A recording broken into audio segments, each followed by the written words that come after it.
എന്റെ പ്രഗ്നൻസിയിൽ കുറച്ച് കോംപ്ലിക്കേഷൻസ് കാര്യങ്ങളൊക്കെ ഉണ്ടായിരുന്ന സമയത്ത് രജിചേട്ടൻ വഴിപാടിട്ടുണ്ടായിരുന്നതാണ് കേട്ടോ. ഇങ്ങനത്തെ ചോറൂണ് നടത്താന്നുള്ളത്. ഇത് ഞങ്ങളെ തൊട്ടടുത്തുള്ള ഒരമ്പലം തന്നെയാണ് കേട്ടോ. അപ്പൊ ഇന്നാണ് ഇപ്പൊ ഒരു അവസരം കിട്ടിയത്. മോൾക്കിപ്പോ ചോറൂണിന്റെ ടൈമൊക്കെ കഴിഞ്ഞിട്ടുണ്ട്. എന്നാലും നമ്മൾ വഴിപാടുകൾ കാര്യങ്ങളെല്ലാം ബാലൻസ് വെക്കാൻ പാടില്ലല്ലോ. 6 മാസത്തിലാണ് നമ്മൾ കൊടുക്കാറുള്ളത്. പക്ഷെ ഇപ്പോഴാണ് പറ്റിയത്. നമ്മൾ സാധിക്കുമ്പോഴല്ലേ കൊടുക്കാൻ പറ്റുള്ളൂ. അപ്പൊ അങ്ങനെ ഞങ്ങള് കൊടുത്തിട്ടുണ്ടായിരുന്നു കേട്ടോ. അപ്പോ ഞങ്ങൾ പ്രതീക്ഷിച്ചതിലും നല്ലൊരു അനുകൂലമായിട്ടുള്ള കാലാവസ്ഥയും കാര്യങ്ങളൊക്കെ ആയിരുന്നു. നല്ല മഴയൊക്കെ ഉള്ള ഒരു ടൈം ആയത് കാരണം നല്ല മഴയൊക്കെ ആവുമെന്ന് വിചാരിച്ചു. പക്ഷെ മഴയൊന്നും ഉണ്ടായിരുന്നില്ല. പിന്നെ അതൊക്കെ കഴിഞ്ഞ് ഞങ്ങൾ വീട്ടിലെത്തി ഫുഡൊക്കെ കഴിച്ച് ഞങ്ങൾ നേരെ പോന്നിട്ടുണ്ടായിരുന്നത് ഈ ഒരു വെള്ളത്തിൽ ചാടാൻ വേണ്ടിയിട്ടാണ് കേട്ടോ. ഞങ്ങള് തലേന്ന് കരുതി വെച്ചതായിരുന്നു. ഇന്നലെ കരുതി വെച്ചിട്ടുണ്ടായിരുന്നു, എന്തായാലും വരണം, വെള്ളത്തിൽ കുട്ടികളെ കൊണ്ട് വരണം. അവർ ഈ വീട്ടിൽ ഇങ്ങനെ കളിക്കുക എന്നല്ലാതെ ഇങ്ങനെ വെള്ളത്തിൽ ഇറങ്ങിയിട്ടുള്ള കളി കാര്യങ്ങളൊന്നും അവർക്ക് അറിയില്ല.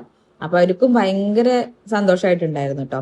ഈ ഒരു ചാടുന്ന ഈ മക്കള് ഞങ്ങള് വരുന്നതിന്റെ എത്രയോ മുന്നെയാണ് വന്നിട്ടുണ്ടായിരുന്നത്. ഞങ്ങള് പോയിട്ടും അവര് പോയിട്ടുണ്ടായിരുന്നില്ല.